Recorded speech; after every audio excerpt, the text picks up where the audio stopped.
মধ্যপ্রাচ্যে যুদ্ধ পরিস্থিতির প্রভাবে জ্বালানি তেলের সংকট বা দাম বাড়তে পারে এমন আশঙ্কায় রাজধানীর বিভিন্ন পেট্রোল পাম্পে তেল নিতে ভিড় করছেন অনেকেই। এ বিষয়ে আরও জানাতে আমাদের সাথে সরাসরি যুক্ত হচ্ছেন সহকর্মী আরিফুল ইসলাম।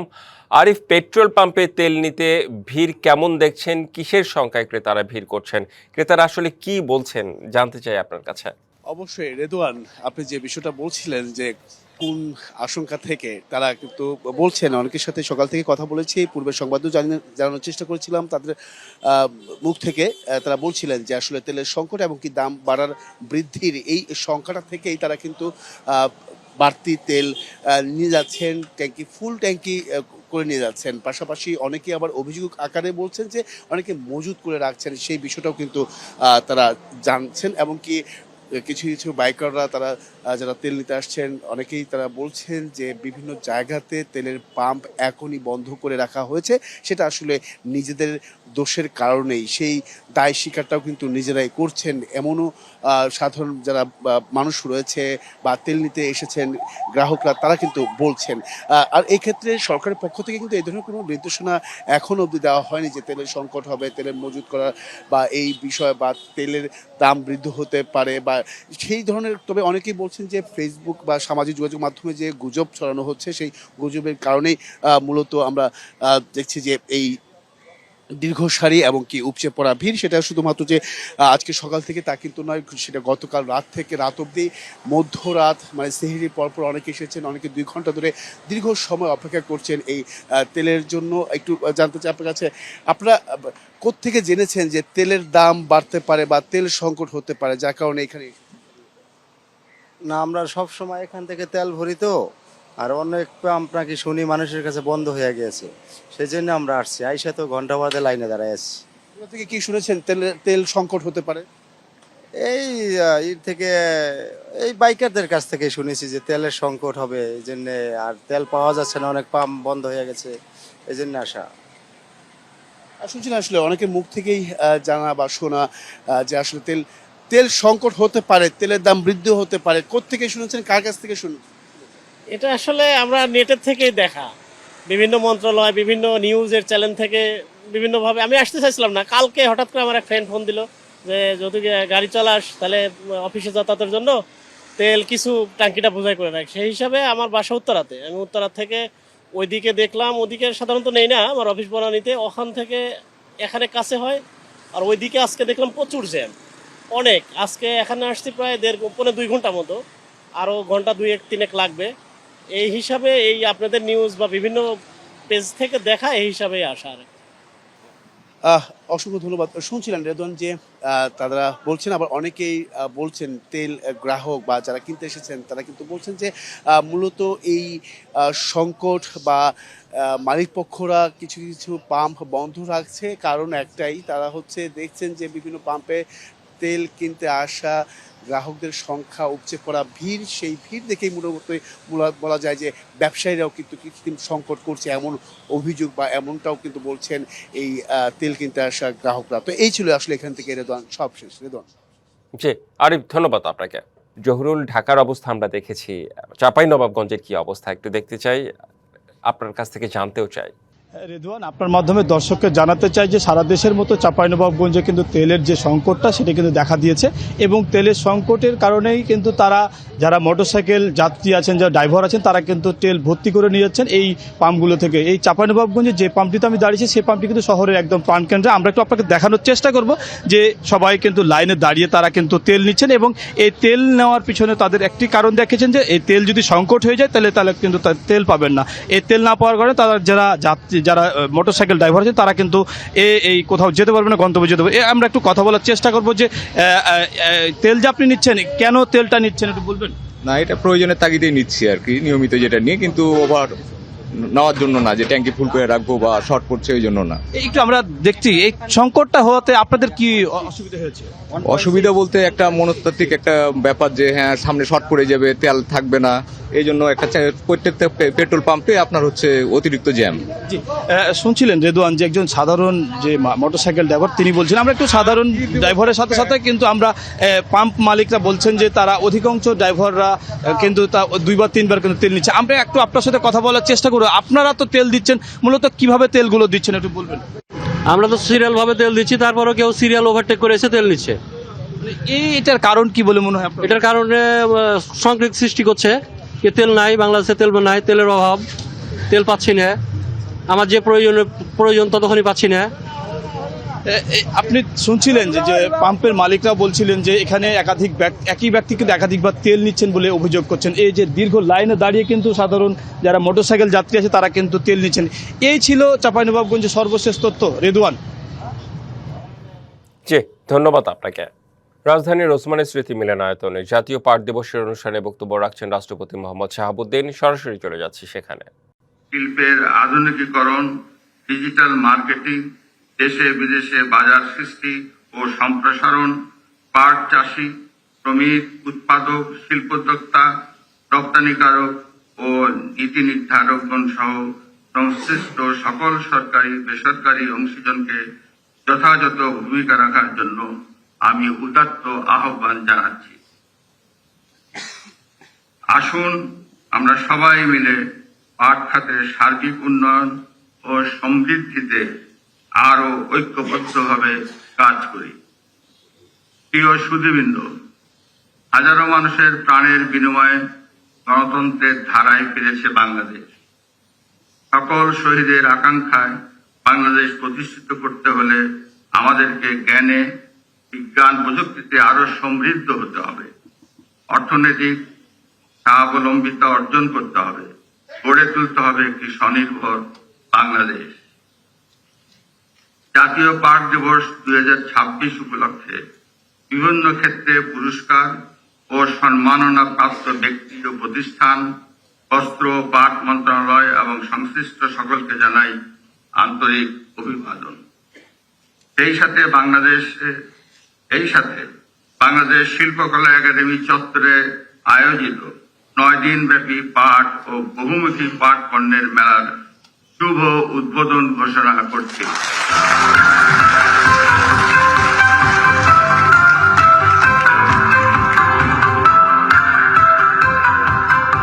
আপনাদের সবার সুস্বাস্থ্য, দীর্ঘায়ু ও কল্যাণ কামনা করে আমার বক্তব্য শেষ করছি। আপনাদের সকলকে অশেষ ধন্যবাদ। আল্লাহ হাফেজ। বাংলাদেশ জিন্দাবাদ। মধ্যপ্রাচ্য পরিস্থিতি নিয়ে সংযুক্ত আরব আমিরাতের রাষ্ট্রপতি শেখ মোহাম্মদ বিন জায়েদ আল নাহিয়ানের সাথে টেলিফোনে কথা বলেছেন প্রধানমন্ত্রী তারেক রহমান। বৃহস্পতিবার বিকেলে দুই নেতার মধ্যে এই একান্ত ফোন আলাপ হয়। প্রধানমন্ত্রীর প্রেস সচিব সালেহ শিবলি এই তথ্য নিশ্চিত করেন। বাংলাদেশের পক্ষ থেকে প্রধানমন্ত্রী তারেক রহমান সংযুক্ত আরব আমিরাত এবং উপসাগরীয় দেশগুলোর প্রতি গভীর সংহতি প্রকাশ করেন। আমিরাতে বসবাসরত প্রবাসী বাংলাদেশিদের বিশেষ যত্ন নেওয়ায় কৃতজ্ঞতা প্রকাশ করেন প্রধানমন্ত্রী।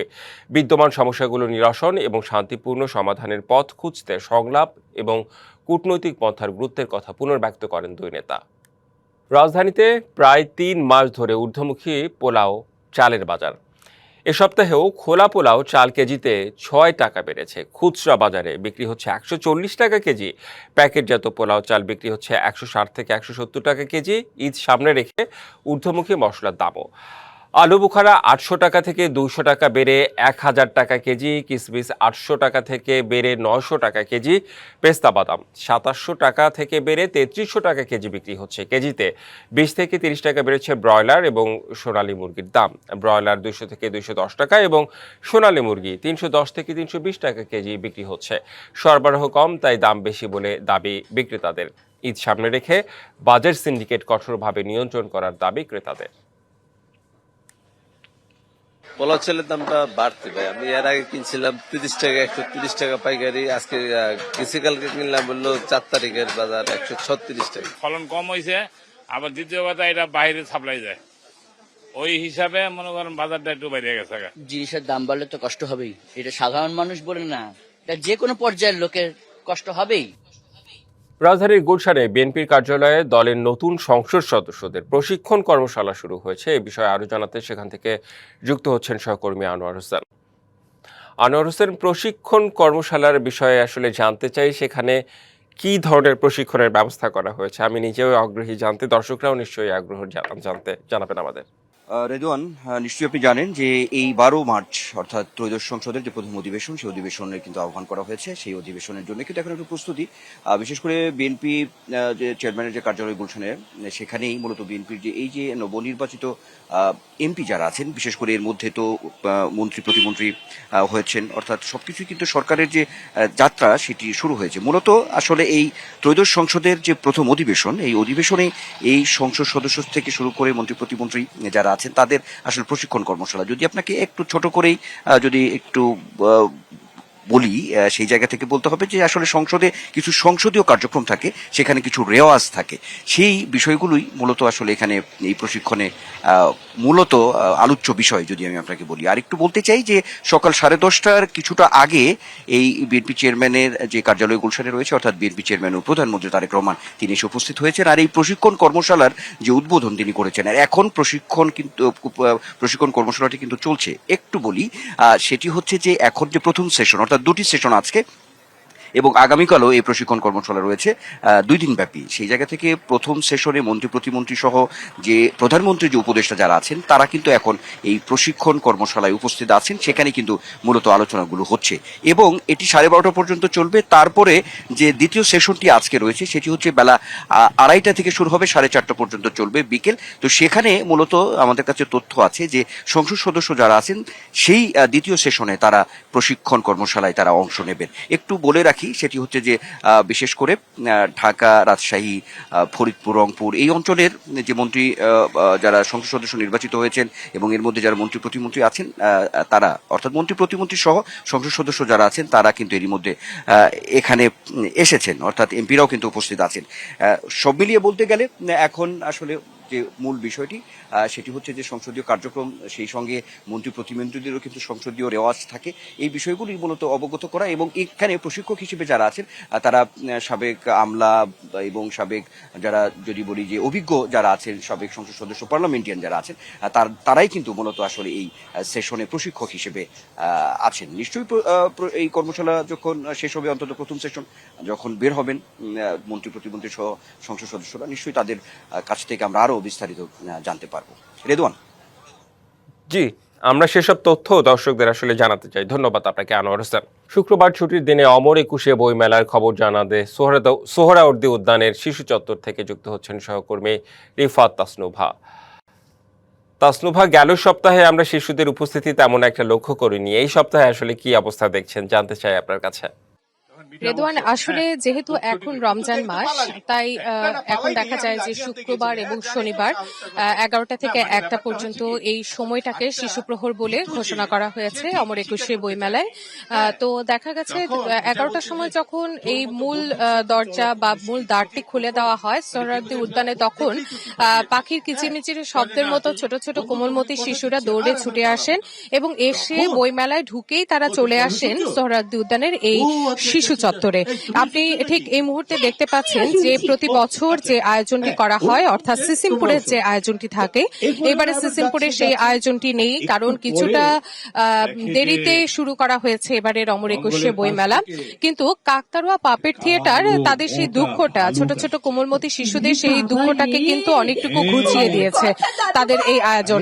ঠিক এই মুহূর্তে আপনি দেখতে পাচ্ছেন অনেক ছোট ছোট শিশু, বিভিন্ন বয়সের শিশুরা কিন্তু এখানে এসেছেন। আমরা যদি একটু দেখাই, দেখবেন যে এখানে পাপেট থিয়েটারের পক্ষ থেকে 2টি পাপেট নিয়ে আসা হয়েছে, অনেকগুলো পাপেট নিয়ে আসা হয়েছে। বিভিন্ন শিক্ষামূলক যে গল্পগুলো রয়েছে, সেই শিক্ষামূলক গল্পগুলো তাদেরকে বলা হচ্ছে এবং একই সাথে ছোট ছোট কোমলমতি শিশুরা, বিভিন্ন বয়সী শিশুরা, এখানে একদম ছোট বয়সী শিশুরাও রয়েছে, কিছুটা বড় শিশুরাও রয়েছে, তারা সেই গল্পগুলো শুনছে। রেদওয়ান, আপনি জানেন যে শিশুরা কিন্তু তাদের বাবা মা কিন্তু এখন ডিভাইসের প্রতি তারা বেশি আসক্ত এবং বাবা মার কথা চেয়েও ডিভাইসের দেওয়া যে বার্তাগুলো রয়েছে তারা সেগুলো বেশি গ্রহণ করে। কিন্তু সবসময় একটা জিনিস দেখা যায় যে বইয়ের কথা, বই পড়ার অভ্যাস এবং একই সাথে গল্প, এই দুটা জিনিসকে কিন্তু শিশুরা খুব পছন্দ করে এবং গল্পের বার্তা কিন্তু তারা খুব গ্রহণ করে।